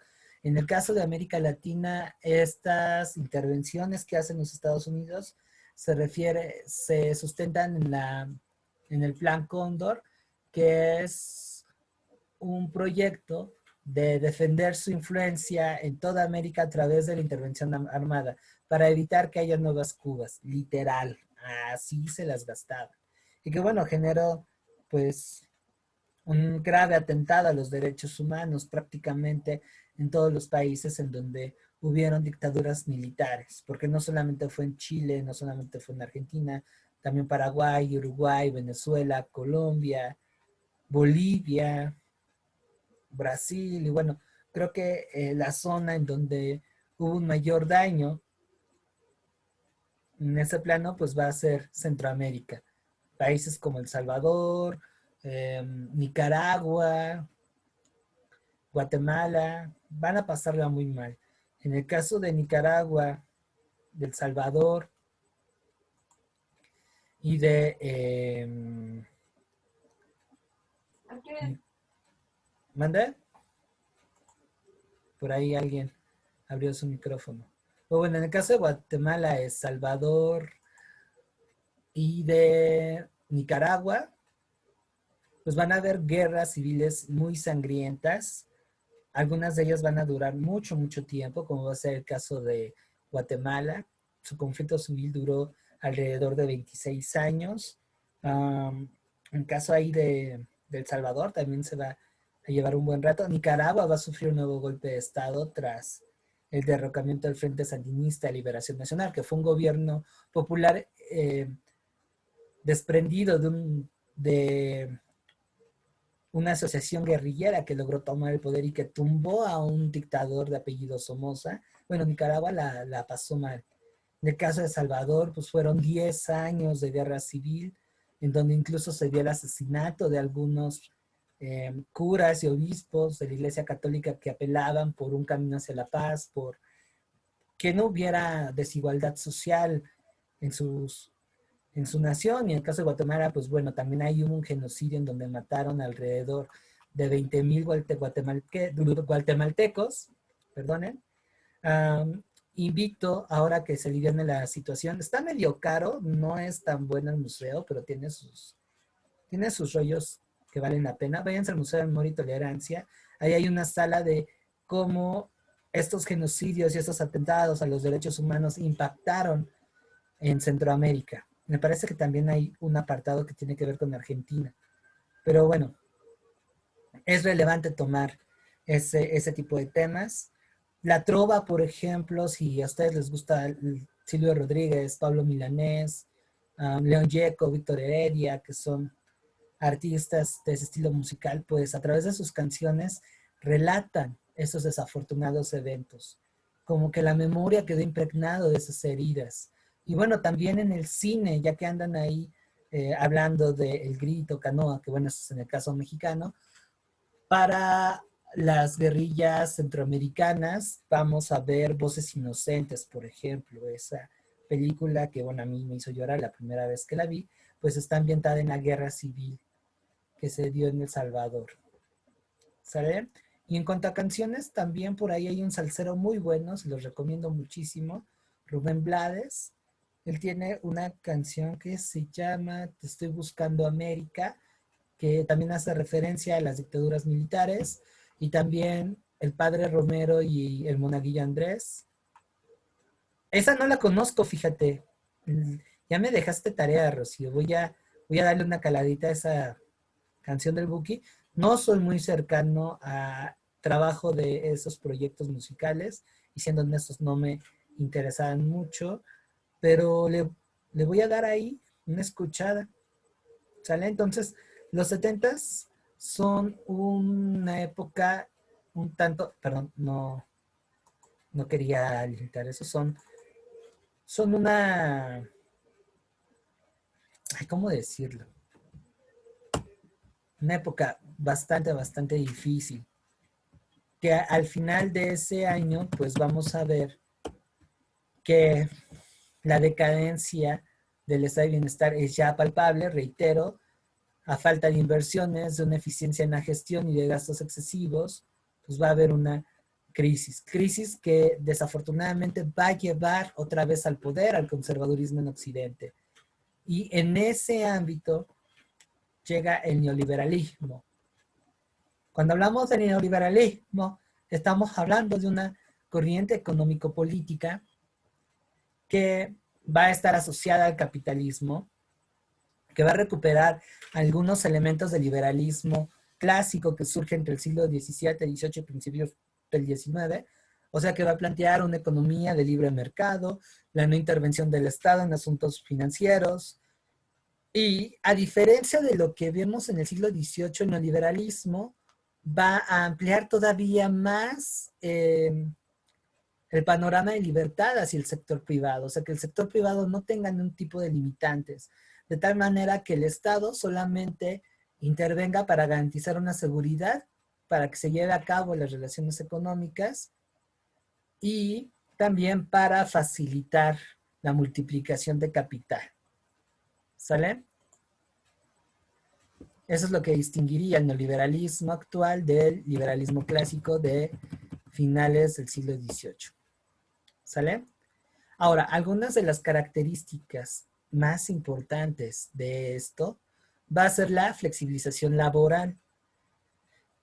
Este término hace referencia a la eliminación de restricciones, regulaciones y derechos de la masa trabajadora con el fin de que su coste se reduzca y por lo tanto la tasa de ganancia se amplíe. Una de las cosas que prevalecían antes de la década de los 70 era, por ejemplo, que los sindicatos presionaban para que hubieran contratos colectivos, de tal manera que no como empleado tenía una serie de garantías que iban desde caja de ahorro, prima vacacional, antigüedad, jubilación, una seguridad social. Pero ahora con eso, esas reformas que hicieron implicaron que ya no hubiera un contrato, que fuera por honorarios, lo cual implicaba que los salarios se redujeran, que las empresas tuvieran disponibilidad de ti para que no generaras antigüedad, como lo que hoy se ve con estos contratos de 3, 6 meses. La verdad es que ya son muy pocos los espacios en donde tenemos empleos de planta. Ya ni hablemos, por ejemplo, de las facilidades de trabajo. Y bueno, ya hablar de sindicato incluso ya es hasta hablar del diablo. Es una palabra que ha tenido ya una mala imagen. Y hasta cierto punto es comprensible por los actos de corrupción y de traición hacia los trabajadores que hicieron. Pero al fin y al cabo son necesarios. También algo que va a traer consigo el neoliberalismo es a través del consumo, de la meritocracia y del individualismo, quitarle todo ápice de cultura política y de participación a los trabajadores. Aunque no lo crean, este rollo de ponte la camiseta y te vamos a dar unos cursos de mindful y de otra serie de expresiones de psicología positivista para que seas más rendidor y estés feliz en el trabajo y te voy a poner películas tipo En busca de la felicidad. O sea, todo eso es para volvernos ajenos de las desigualdades que existen, asumamos el orden establecido y digamos, no, el entorno, el contexto no tiene la culpa, soy yo el responsable y si yo no salgo adelante es porque soy un huevón, por cualquier otra cosa. O sea, de alguna forma, todo este aparato ideológico que viene consigo con esta flexibilidad laboral, el rendimiento, por ejemplo, la idea del cansancio, todo el tiempo producir, implica que políticamente seamos unos zombies. Y al caer en ese rubro, pues difícilmente podemos defender nuestros derechos. ¿Sale? Todo eso entre la flexibilidad laboral. El neoliberalismo también va a plantear la apertura de las fronteras, porque a diferencia del estado de bienestar, lo que plantea el neoliberalismo es el país crece a través de la inversión privada extranjera. Entonces, traigamos a las multinacionales. Y una manera de atraer a las multinacionales, porque ellos son los que tienen el capital para abrir oficinas y espacios de trabajo y de esta manera que la gente se empleara, pues es reducir, reitero, los candados para contratar a las personas, que bueno, es el proteccionismo social, pero también quitarle todo este apoyo hacia la industria nacional y más en específico hacia la pequeña y mediana industria. Por eso, Quesadillas Doña Pelos no puede aventarse un tiro con una transnacional como es, por ejemplo, el Tizoncito, que es una taquería muy importante de comida mexicana.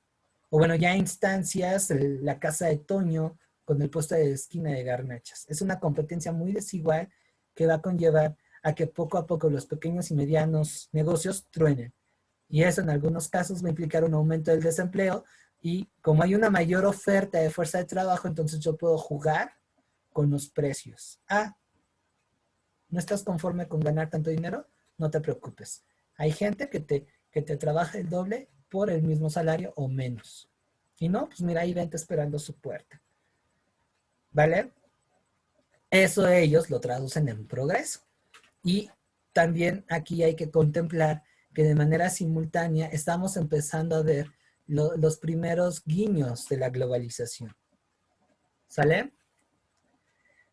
También aquí la idea es reducir la oferta del dinero circulante, porque la clave del neoliberalismo es consume, consume, consume, consume, consume.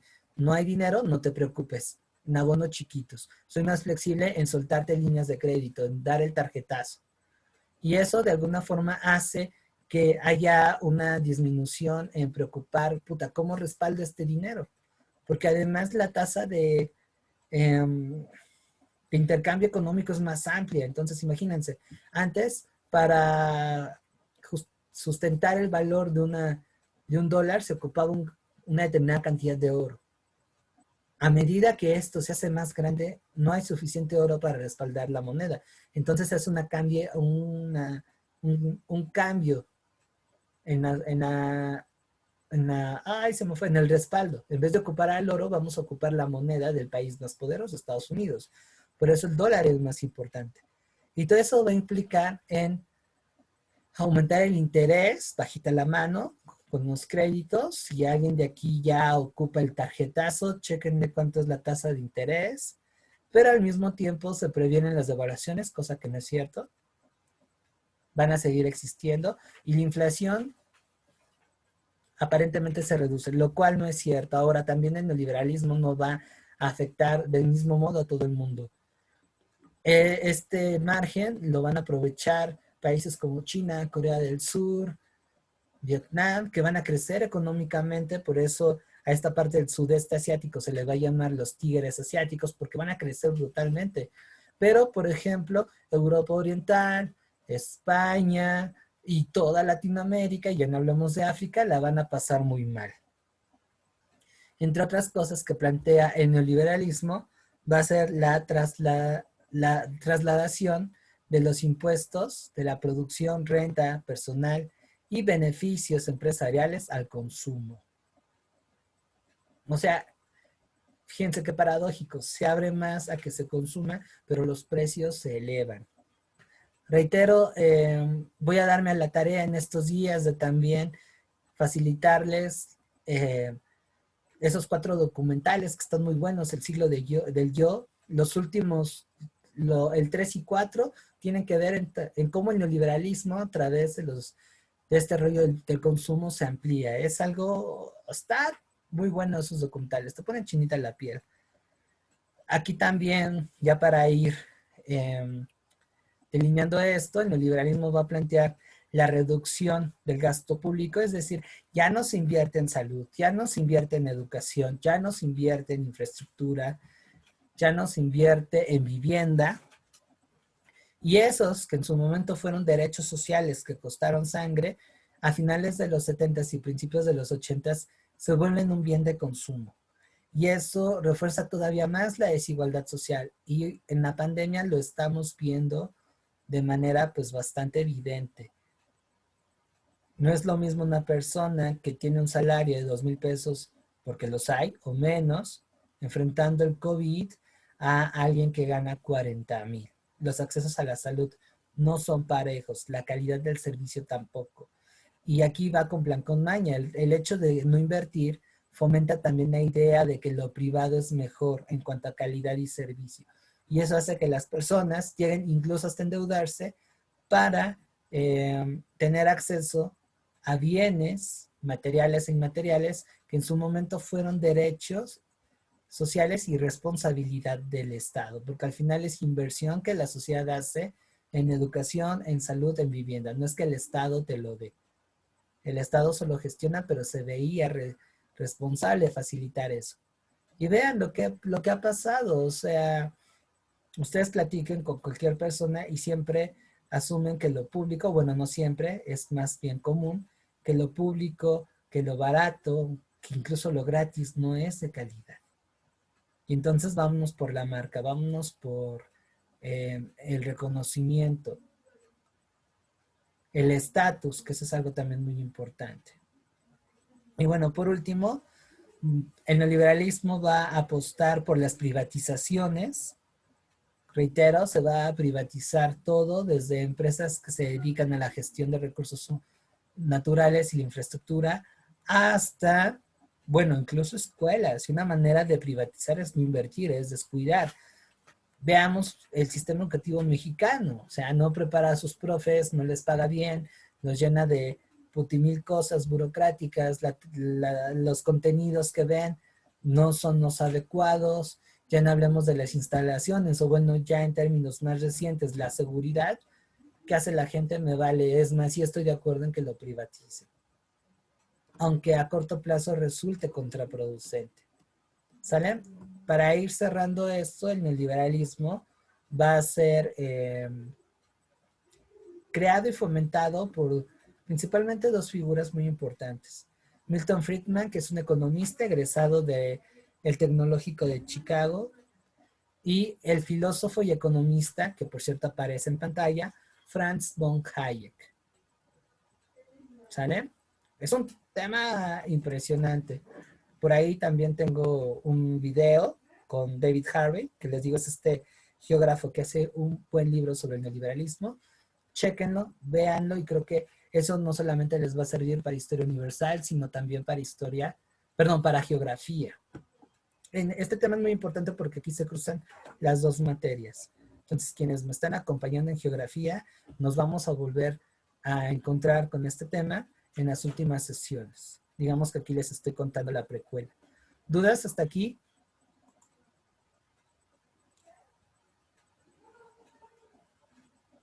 No, profe.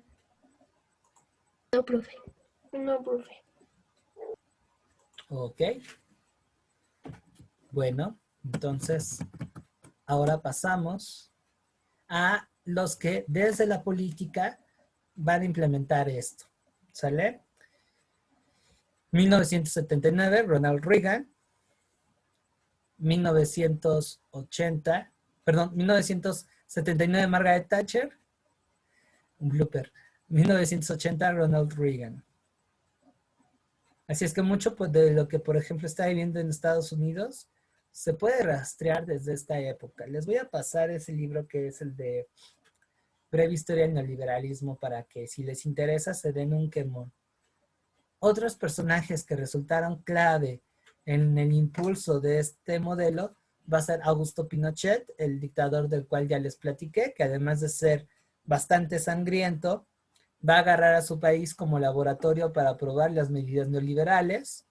Y bueno, este señor que hasta ahorita ya es considerado santo. Karol Wojtyla, mejor conocido como Juan Pablo II. ¿Sale? Y bueno, eso ocurrió en Occidente. ¿Qué va a suceder en la Unión Soviética? La Unión Soviética, más o menos por esas fechas, va a atravesar un periodo de crisis muy fuerte que se puede rastrear a partir de 5 causas. La primera es que el bloque socialista no es un bloque sólido, es muy heterogéneo y muchos siguen a la URSS más por miedo que por convicción. Entonces es un bloque realmente endeble. Ahora, a diferencia de las democracias occidentales, el modelo socialista que implementa la URSS es bastante rígido, tanto en lo económico como en lo político y en lo social. O sea, sí van a haber avances, por ejemplo, la calidad de vida de un campesino ruso es mucho mejor que el de un profesionista estadounidense, pero llega un momento en el que eso ya no está siendo efectivo al enfrentar los nuevos desafíos que se están viviendo y empiezan a tronar. Es un sistema que ya se vició. Ahora, a raíz, es paradójico también, a raíz de la inversión en la carrera armamentista, tenemos un atraso tecnológico, tenemos un enorme endeudamiento y esto implicó que hay una crisis económica muy fuerte. Por eso invaden Afganistán. Pensaban que con el gas natural de Afganistán podían solventar ese pedo, pero pues no pudo, no se pudo. Y por último, porque bien dicen por ahí que la edad es importante, pues hay un vejestorio en la cúpula del Partido Comunista. Los principales líderes de esta organización política van a tener alrededor de 75 años. Ojalá que eso no me pase cuando sea más grandecito, pero la edad hace que uno se vuelva también rígido, que pierda sensibilidad a lo que está pasando. Espero que no me ocurra. ¿Sale? Entonces, ante esta pequeña bomba de tiempo, ocurre un movimiento al interior del Partido Comunista que agarra el patín y dice, oigan, sí es cierto, necesitamos cambiar. Y meten a un chavo, comparado con sus compañeros, en el poder, Mikhail Gorbachev. Gorbachev hace una lectura de la situación y dice, esto no tarda en tronar, vamos a aplicar 2 reformas que van a tener por objetivo modernizar a la Unión Soviética. Estamos perdiendo terreno y necesitamos recuperarnos. La perestroika y la glasnost. Cuando hablamos de la perestroika, estamos hablando de una apertura económica. Lo que intenta hacer aquí Gorbachev es agarrar algunos elementos del capitalismo e integrarlos a modelo comunista. No va a funcionar. Lejos de que las cosas se alivianen, se van a hacer todavía más graves. Para ese entonces ya comienza a haber una fuerte oposición al Partido Comunista Soviético, que va a partir de diferentes ideologías, desde socialdemócratas hasta liberales. Bueno, que en este caso serían neoliberales. Entonces la Glasnost les va a dar voz a todas estas organizaciones, pero lo que va a hacer es un santo relajo. Digamos que eran buenas las intenciones de Gorbachev, pero el medio en cómo lo hizo, lo único que llevó es acelerar más esas dificultades y moraleja de esto, afuera estamos teniendo las primeras señales de que esto ya chupó faros. Y el caso más emblemático es la caída del muro de Berlín, suscitada en 1989, que posteriormente va a dar pie a la reintegración de Alemania. Si les gusta el rock y el heavy metal, escuchen a una banda alemana maravillosa, Scorpions, y analicen con esta óptica de historiadores Wind of Change. Perdón, mi inglés es medio ñerón, vengo de escuela pública. Vientos de cambio, para no hacerlo tan vulgar y no tener esos errores de dicción. Vientos de cambio, analicen la letra y habla pues de este gusto de que Alemania se está reunificando. Pero históricamente esa es una señal de que la Unión Soviética ya no puede mantener esa influencia que en antaño tenía y que está pasando por un periodo de descomposición horrible. Y posteriormente en 1991 la propia URSS se va a desintegrar. Eso aquí lo dejo, lo vamos a ver un poquito más a detalle en geografía, quienes me están acompañando. Y en este último periodo de tiempo, más o menos 83-84, estamos teniendo nuestro actual orden mundial, que va a ser la globalización, que no es otra cosa que un proceso en el que se va a integrar económicamente el mundo y que va a conllevar a un cambio. Van a haber instituciones internacionales como la ONU que van a tener un mayor protagonismo. También instituciones mundiales, financieras, como el Banco Mundial y el Fondo Monetario Internacional. La globalización se hace realidad a través de la conformación de bloques económicos regionales que van a permitir el libre intercambio de mercancías. También un tipo de organización que va a cobrar protagonismo van a ser los consorcios multinacionales. A raíz de la globalización, las políticas internas de los países van a irse alienando hacia una agenda en común, que las instituciones que acabo de mencionar van a ir de alguna forma regulando. ¿Sale? Reitero, la globalización se va a ver más en los 80s, pero en los 90s, y sobre todo en los 2000s y en la época que estamos viviendo, se ve con mayor nitidez. En el caso de México, podría decirse que la inserción a la globalización se va a dar con Miguel de la Madrid a través de la firma del GATT, creo que es en 1986, poquito después del terremoto del 85. El GATT es una organización que va a plantear y va a checar que estos aranceles que impedían un libre comercio se voten, o sea, una apertura comercial. Y ya con más fuerza, con Carlos Salinas de Gortari, a través de la firma del TLCAN, que va a meter a México en una competencia directa con Estados Unidos y con Canadá. Y bueno, ahí las consecuencias fueron, la verdad, muy, muy difíciles. Y a lo largo del mundo se van a dar procesos similares.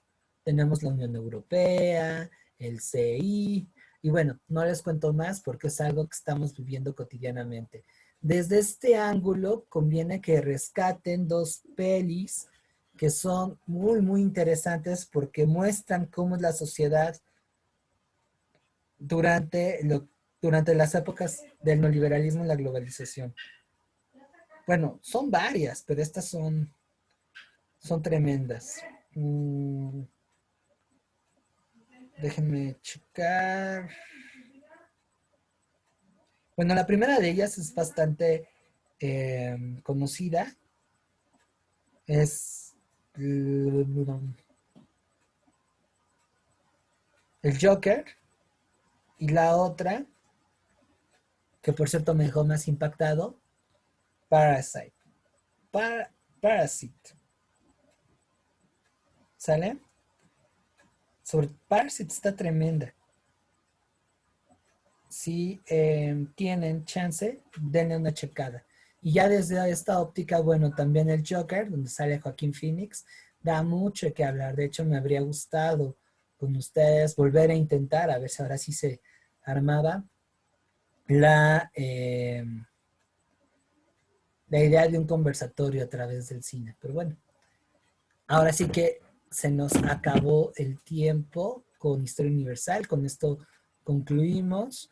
No sé si haya alguna duda, algo que quieran agregar, o si por ahí no comenté a profundidad algún tema que les haya llamado la atención. Díganme. Literatura sobre el tema, bueno, tienen ahí a Zygmunt Bauman con Globalización. Creo que eso es algo muy, muy, muy puntual. Más que Bauman es un sociólogo que es fácil de leer. Para los que van a área 3, como es el caso de Mariel, por ejemplo, pues me parece que va a ser una de tus primeras lecturas. Harvey, sobre todo en las que tienen que ver con sociología y pues mundo actual e internacionales. O sea, ese libro te lo vas a topar en los primeros meses de la carrera, estoy casi seguro. Y también es muy posible esta otra recomendación que es Breve Historia del Neoliberalismo de David Harvey, que ya había comentado. Entonces son obras que nos permiten entender el mundo actual. También por ahí hay otro filósofo que hace muy buenos textos en relación a lo que estamos enfrentando. Slavoj Žižek, que por cierto es uno de los principales críticos a la globalización. Muy buenas noches, Rocío, que descanses. Y bueno, ya para concluir, también está el trabajo de Byung-Chul Han. analiza, digamos, desde la parte interna de la sociedad. Se pone a hablar del cansancio, del rendimiento, de la expulsión de lo distinto. Me parece que Byung-Chul Han es un buen autor para poder analizar lo que estamos viendo ya de forma inmediata. ¿Sale? Y bueno, hay otros tantos que les pudiera recomendar. ¿Dudas hasta aquí? ¿Comentarios? ¿Cómo se sintieron en este cierre? Fue un poquito cargada la clase. Cuéntenme.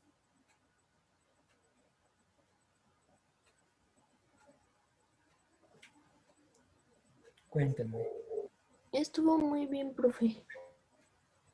Sí, no se confundieron porque a menudo este tema como que tiende ahí a quedarse con cara de, ¿qué pasó? Como aquí rompemos un poquito con lo lineal y vamos con lo simultáneo, tienden como a perderse un poquito. Entonces cuéntenme si sucedió, al contrario, pudieron agarrar el hilo.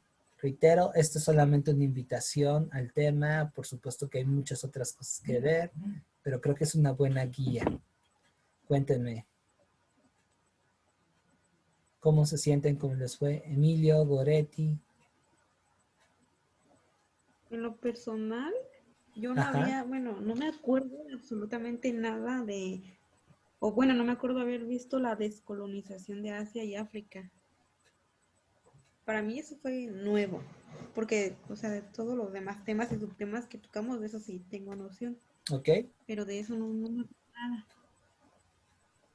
ok, muy bien. Bien. Mar, ¿cómo te sentiste?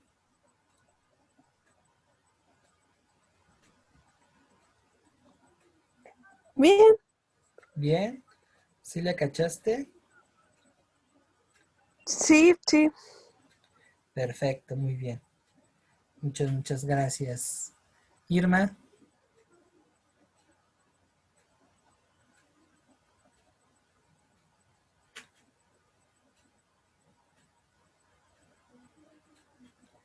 a lo mejor me están hablando por el chat. Ok, perfecto. ¿Qué me habías comentado, Sofía? ¿Que estuvo bien? Sí, profe. Ok, Emilio, ¿qué tal? A mí me gustó mucho, bueno, como todas las clases del curso. Ah, perfecto. No, hombre, pues me siento halagado tremenda, por tremenda afirmación. Qué bueno. Y pues con esto damos por finalizada no solamente la sesión de hoy, sino la primera temporada, que es Historia Universal. Nos vemos el próximo jueves. Reitero, dentro de 8 días no los voy a poder ver, pero el jueves les repongo la clase, o sea, de mañana en 8, con el inicio de Historia de México. Es probable que tengamos algunas personas nuevas que se van a integrar. Andan un poquito perdidos y hoy por ahí tuve dos casos muy chuscos en donde pues la historia vivió una polémica muy importante y hasta me pidieron mi cédula profesional. Entonces creo hacer una brevísima clase otra vez de introducción de qué es la historia, para qué sirve, para evitar juicios, evitar pues estos males del corazón y sobre todo agarrar lo que vamos a ver como si fuera una mala película de Televisa o una telenovela de esas. Ya tenemos mucho con 100 días para enamorarnos, Monarcas y esas series, ¿no? Aquí la historia vamos a tener un poco más de cuidado y por ese motivo voy a recuperar la definición de historia, para qué sirve, y comenzaremos con lo que es el México prehispánico. Y ya de ahí para el real les voy dejando de tarea que vean 3 documentales para dentro de 15 días. O sea, entre 15 días volvemos al horario habitual de los miércoles.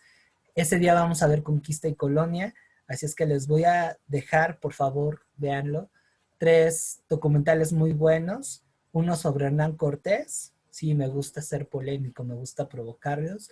El otro sobre la Malinche, y uno más que es un personaje fascinante, Gonzalo Guerrero, que es considerado el padre del mestizaje mexicano. Creo que son buenas tablas para empezar.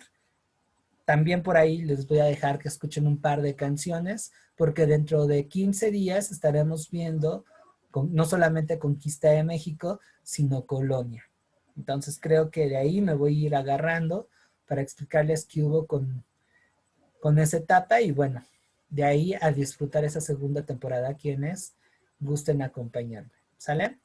Estamos al pendiente y en constante comunicación con chat. Antes de que se me olvide, no sé si por aquí les tocó, pero bueno, hace unos meses con una muy buena colega mía dimos una charla de inducción al examen. Creo que por lo que suscitó el registro y creo que por ahí surgieron dudas que no deberían y noté que varias personas estaban dando un poco descanchadas en cuanto a cómo enfrentarse al examen. Entonces, mañana a las 8 de la noche volveré a dar esa plática. En esta ocasión, pues bueno, con tristeza nadie me quiso acompañar, pero volveré a explicar algunos estilos de aprendizaje, técnicas de estudio, dar advertencias sobre algunos materiales que agarran y que, bueno, no deberían de ser de su total confianza, algunos tips para enfrentarse al examen, en fin, todo eso de 8 a 10 están cordialmente invitados. Es un evento totalmente gratuito. Y bueno, para quien aún no tenga ese apoyo, pues voy a promover no solamente las asesorías que doy, sino también el trabajo de otros 3 colegas míos que, bueno, creo que para algunos son sus santos patronos porque les están salvando el pellejo y entre más sumen para que queden en la UNAM, pues más fácil va a ser. Entonces sé que por ahí no es historia, sino a lo mejor es mate, a lo mejor es química. Entonces la idea de decir, bueno, si tienen dudas con química, hablen con Futlano, de español con Sutano y eso, es para que ustedes tengan ese otro apoyo que ojalá se concrete. ¿Sale? Ahora sí que la idea es el apoyo mutuo. ¿Dudas respecto a esta charla? Mañana a las 8.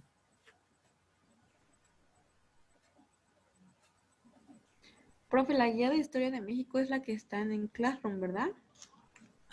Sí, pero si quieren ahorita la vuelvo a enviar. Ok. Qué bueno que tocas ese tema. Vuelvo a enviar la guía Historia de México para que no tengan pierde.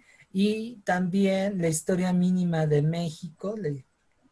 Ese va a ser su libro de cabecera. No he encontrado otro material que les pueda ayudar mejor. Y por acá me topé también con un libro de historia universal contemporánea, que es a veces lo que más les cuesta trabajo, a manera de complemento. ¿Sale? De lo que ya les he proporcionado. Sí, eso también lo vamos a ir checando. ¿Sale?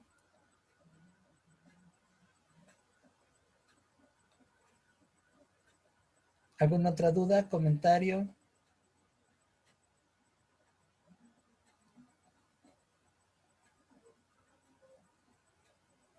¿No? Pues bueno, les agradezco mucho su asistencia, que se hayan conectado.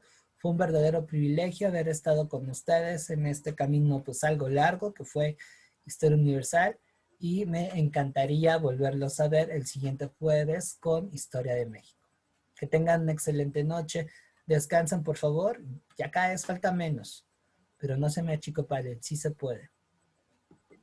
Gracias, Vic. Buenas noches. De nada, Gracias, buenas profe. noches. Bye, adiós, muchas gracias.